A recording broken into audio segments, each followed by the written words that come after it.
বিসমিল্লাহির রহমানির রহিম, PHP basic টিউটোরিয়ালে আপনাদের সবাইকে স্বাগতম। প্রথমে কি করব আমরা জ্যাম কন্ট্রোল প্যানেলটা চালু করে নেব। আমার চালু করে আছে, আপনারা চালু করে নেবেন। প্রথমে অ্যাপাচি মাইস্কুল দুইটা স্টার্ট করে নেবেন। তাহলে আমরা একটা কোয়েট করে দেই। এখন কি করব দেখেন, এখন আমাদের লোকাল ডিস্কের মধ্যে জ্যাম যেখানে রাখছে সেখানে যাইতে হবে। গেলাম পিএইচপি, এখন কি আজকে পিএইচপি মধ্যে ঢুকলাম আমাদের ফোল্ডার মধ্যে। আজকে কি পার্ট 8 দেখেন, আজকে নতুন একটা ডকুমেন্ট ফাইল নেন, index.php নিলাম। এখন কি করবো, এই ফাইলটাকে ওপেন করেন। কি করুন, প্রথমে পেজ শুরু করেন, তারপর কি করুন পিএইচপি শেষ করেন। আজকে দেখবো তিনটা স্টেটমেন্ট, ইফ স্টেটমেন্ট, তারপরে কি দেবেন আপনার ইলস ইফ স্টেটমেন্ট, তারপরে কি আপনার শেষে আসে আপনার হলো ইলস স্টেটমেন্ট, ইফ স্টেটমেন্ট। এই তিনটে স্টেটমেন্ট আজকে আমরা দেখবো। দেখেন, এর ব্লক কমান্ড করে যেন কোনো কথা না বলে, মানে কোনো কিছু শো না করে।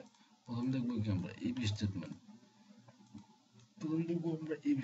দেখেন দুটো ভেরিয়েবল লেখেন। ধরেন 5 নামে ভেরিয়েবল লিখলাম 40, ধরেন 50 পাইলে পাস। আবার একটা ভেরিয়েবল লিখলাম, ধরেন ফেল নামে একটা ভেরিয়েবল নিলাম, এটা ধরেন আপনার 30 পাইলে ফেল। এখন দেখেন ইফ স্টেটমেন্টের কাজটা দেখেন।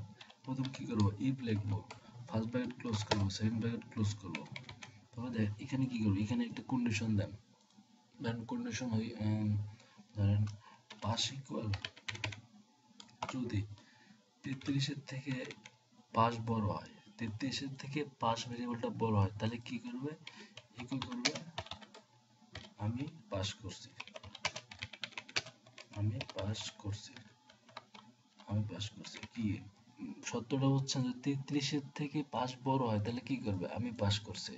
যদি শর্তটা যদি মানে শর্তটা ঠিক থাকে তাহলে ইকো করবে, কি ইকো করবে, আমি পাস করছি। দেখেন আমাদের যদি শর্ত ঠিক থাকে তাহলে ইকো করবে।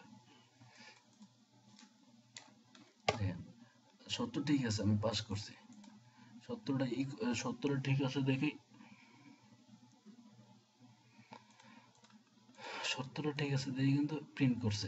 দেখেন সত্যটা যদি ঠিক নাই তাহলে কি, তখন কি করবে, তখন কিন্তু কোনো কিছু ইকো করবে না, কারণ শর্তটা ঠিক নাই। এখন দেখেন এখন ইফ স্টেটমেন্ট তো বুঝছি না, এখন দেখেন ইলস ইফ স্টেটমেন্ট কিভাবে কাজ করে।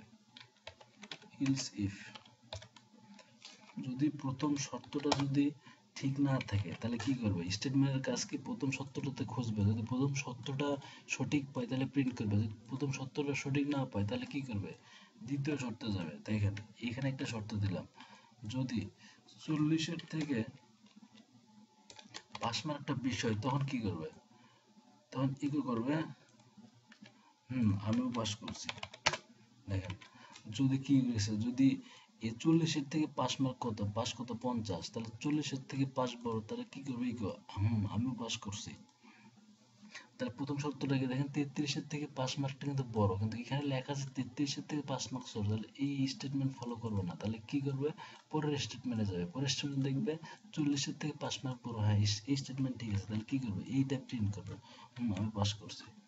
দেখেন কি করছে, আমি পাস করছি।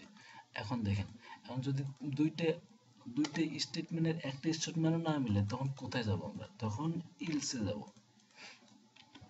তখন ইলস স্টেটমেন্ট ব্যবহার করব। দেখেন দুইটা শর্ত ধরেন একটা মিলে নাই, এটাও ধরেন লেস দেন আছে, এটাও লেস দেন, দুইটা শর্ত একটাও মিলে নাই, তখন কি দেখেন ইকো, ধরো একটা মিলে নাই,